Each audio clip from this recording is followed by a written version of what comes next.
Hello everyone. இன்றைக்கி நம்ம ஒரு கேஸ் பார்க்கலாம். இவங்க ஒரு ஃபீமேல் பேஷண்ட். அவங்களுக்கு நீ ஜாயிண்ட் பெயின் இருக்குன்னு சொல்லிட்டு வந்தாங்க.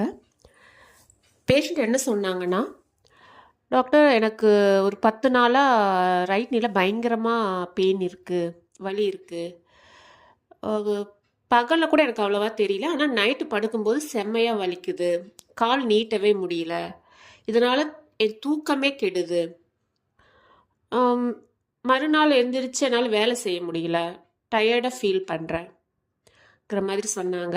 அப்புறம் என்ன சொன்னாங்கன்னா, என்னன்னு தெரியல, ஏதாவது ஒன்று மாறி மாறி வந்துட்டே இருக்குது, ஏதாவது ஒரு நோய் பின்னாடி வர்ற மாதிரியே இருக்குது. இப்போ தான் எனக்கு ஃபீவர் சரியாயிடுச்சு கொஞ்ச நாள் முன்னாடி, அதுக்கு முன்னாடி பேக் பெயின் இருந்துச்சு, இப்படி ஏதாவது ஒன்று தொடர்ந்துட்டே இருக்குது அப்படின்னு சொன்னாங்க. ஸோ நான் இங்கே ஃபர்ஸ்ட் கன்சிடர் பண்ண ரூப்ரிக் என்னென்னா, டெலியூஷன்ஸ் பர்சியூட் ஹி வாஸ்.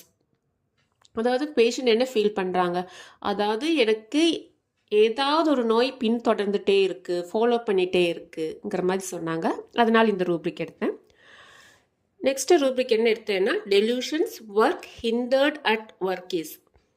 அதாவது பேஷண்டோட மெயின் கன்சர்ன் என்னங்க, அவங்க ஒர்க்கு இன்டர்ஃபியர் ஆகுது. ஹிண்டர்ட்னா தடை. ஸோ அவங்க மெயின் கன்சர்ன் என்னென்னா, அவங்களோட ஒர்க்கு ஹிண்டர் ஆகுது, தடையாகுது. ஸோ நான் இந்த ரூப்ரிக் எடுத்தேன். Delusions work hindered at work is. இந்த 2 ரூப்ரிக்ஸை கிளப் பண்ணும்போது வந்த மெடிசின் தான் சைனா. அவங்களுக்கு சைனா கொடுத்த பிறகு 2 டேஸ்லேயே அவங்களுக்கு நல்லாவே ரிலீஃப் இருந்துச்சு. தேங்க்யூ.